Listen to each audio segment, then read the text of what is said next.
This episode is brought to you by Cologuard. Do you know what's really scary? Not screening for colon cancer when you turn 45. The Cologuard test is non-invasive, requires no special prep or time off work, and ships right to your door. In just 3 simple steps, Cologuard takes the scare out of colon cancer screening. If you're 45 or older and at average risk, ask your healthcare provider about the Cologuard test. Cologuard is available by prescription only. Learn more or request a prescription today at Cologuard.com/screen.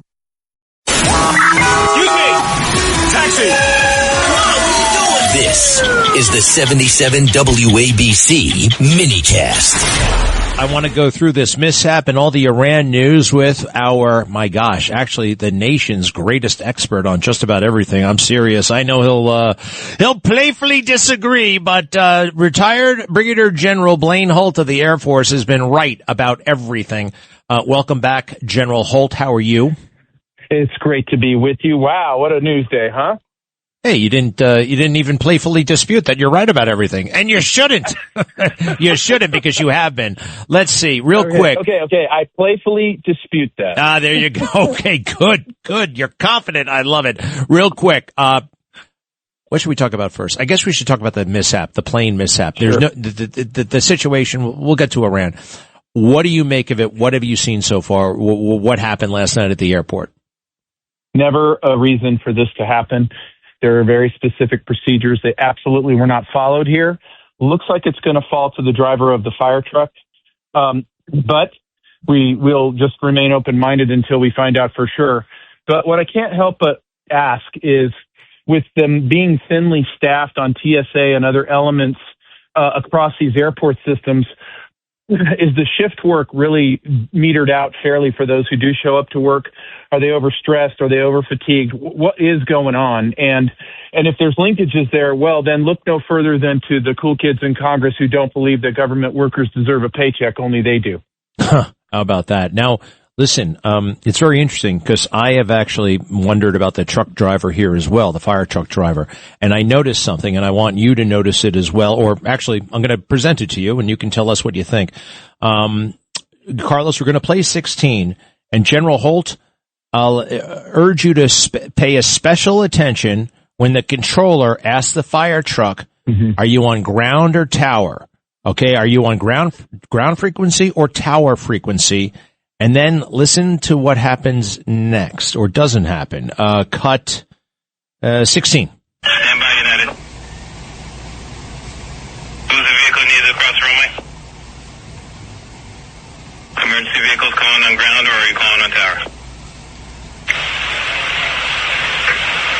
Truck 1 and Company, LaGuardia Tower. Truck 1 and Company.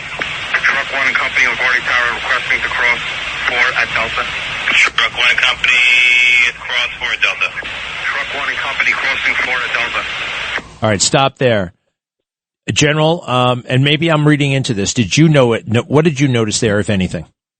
It looks like the tower controller cleared him, and he went across. That doesn't forgive that truck driver of using his eyeballs to make sure that there's no aircraft around, but he should not have been cleared for that. And again, we're going to learn a whole lot more about this investigation, about human factors, who worked how many shifts, all of that stuff. LaGuardia has always been one of the most stressed out airports in the system. But we see too many of these now, Greg, and it's got to stop. This has got to stop. And you have to resource the transportation system appropriately. It's not just imperiling the public, it imperils our economy. So one little thing I noticed, and I probably am reading too much into it, but you could hear the truck operator key the microphone, and about 3.5 seconds goes by before he starts speaking into the microphone. Now, to me, that heavily suggests lack of experience, stage fright. This is a notorious thing you got to work on with beginning flight students. Now, granted, he's not a flight student, but that tells me he was a little bit in over his head. No, that's exactly right, and that's true. And then the other part is, why wouldn't the controller have just hit the red button we call guard, which transmits on all frequencies, fire truck, stop? And maybe you had one last chance at stopping this from occurring. The other thing is, they're reporting that the Canadian jet was moving at 24 miles per hour when it hit the fire truck. That's a heck of a lot of damage for 24 miles per hour. So I'll be interested to see what taxiing speed they were at when they impacted. I saw the video, and to me, it looks like he's on landing rollout. He doesn't seem to be taxiing. He's going faster than 24 miles per hour. That's what it struck me as. There's one other thing here, and if you don't mind, let's play that again from the top, okay? Just check this out. Stand by, United. Who's the vehicle needed across the runway? Emergency vehicles calling on ground, or are you calling on tower? Truck 1 and Company, LaGuardia Tower. Truck 1 and Company. Truck 1 and Company, LaGuardia Tower, requesting to cross 4 at Delta. Truck 1 and Company, cross 4 at Delta. Truck 1 and Company, crossing 4 at Delta. Stop. Did you listen to how the controller took it? How the controller answered him. He said, Truck 1 and Company, you're cleared at Delta. Now, to me, that company actually meant that he was evaluating. He may have looked at the plane on final, thought that there was enough distance, and maybe there was. Maybe, just maybe there was. Because it seems to me that the truck potentially dawdles, doesn't go fast enough. Is that possible? It's very possible. And then the other thing I'm certain that they know by now is when he asked to cross at that particular location, did the truck driver identify the proper location? So because what I heard in the controller's voice was, ooh, let me see if this is going to work out. And he identifies the location and goes, okay, go ahead. Again, so many unanswered questions, but I'm going to guess it's going to get back to human factors, experience, training, fatigue, and an under-resourced airport. Very interesting. Now, let's let it go a little bit longer. Go ahead. Pick it up from where we were. Frontier 4195 to stop there, please. Stop. Stop. Yeah, 2384 is cleared in lane 8 for 41. 2384, proceed to ramp. Proceed in. Sorry, truck 1. Stop, truck 1. Stop. Stop, truck 1. Stop. Okay, and there's the miss. Stop. Then the impact happens. Now, there are two sequences in there where I hear him tell truck 1 to stop. The first one and then the second one. Now, the first one, there's a problem with the first one. He just told Frontier to stop, and then he switches to tell truck 1 to stop, but it's not clear to me that he's talking to truck 1, and truck 1 never acknowledges that we know of. Then again, he could have done it on a frequency that we're not listening to. That's right. That's exactly right. They had lost communications at that point with that truck, either through driver inattention or he's on the wrong freak. But again, something is not right with what's going on inside the truck. I am certain they're going to find problems in the tower.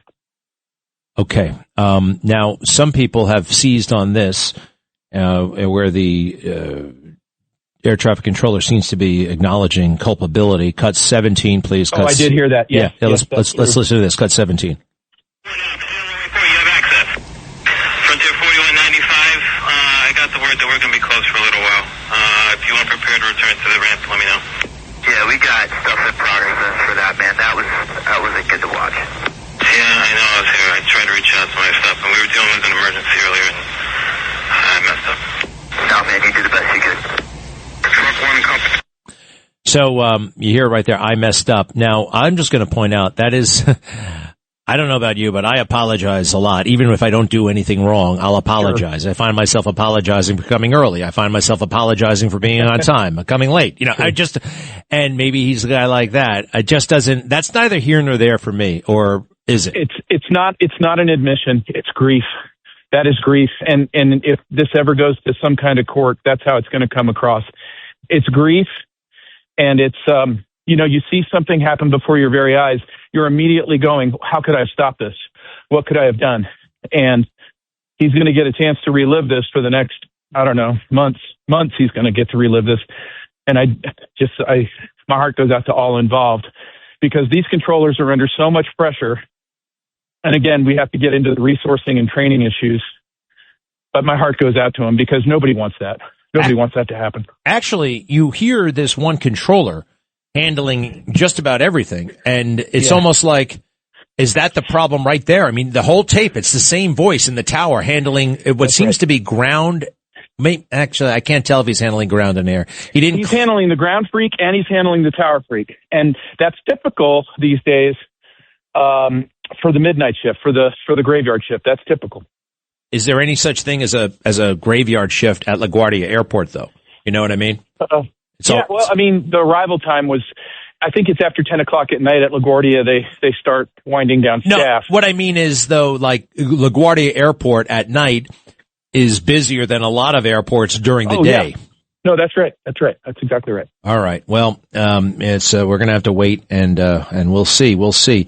Hey, how about this? Give us the lay of the land with Iran. We had a pretty stark warning from President Trump, and then, hey, we're about to make a deal potentially. Let's see what happens. Where are we?